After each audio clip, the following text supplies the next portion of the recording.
ଆଜି ହେଉଛି ପବିତ୍ର ସୋମବାର।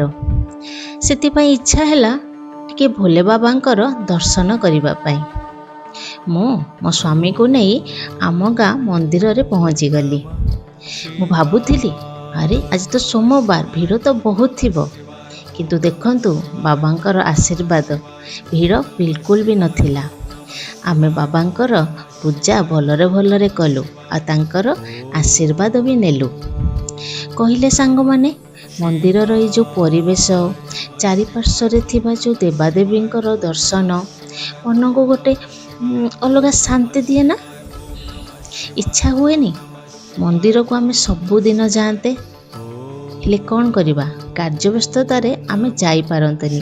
ଖାଲି ପୂଜା ପର୍ବାଣୀରେ ଆମେ ଦର୍ଶନ କରି ଯାଆନ୍ତି। ଆଚ୍ଛା ସାଙ୍ଗମାନେ, କହିଲେ ଦେଖି ଆମ ଗାଁର ଏଇ ସୁନ୍ଦର ମନ୍ଦିରଟି ଆପଣଙ୍କୁ କେମିତି ଲାଗିଲା? ରହୁଛି।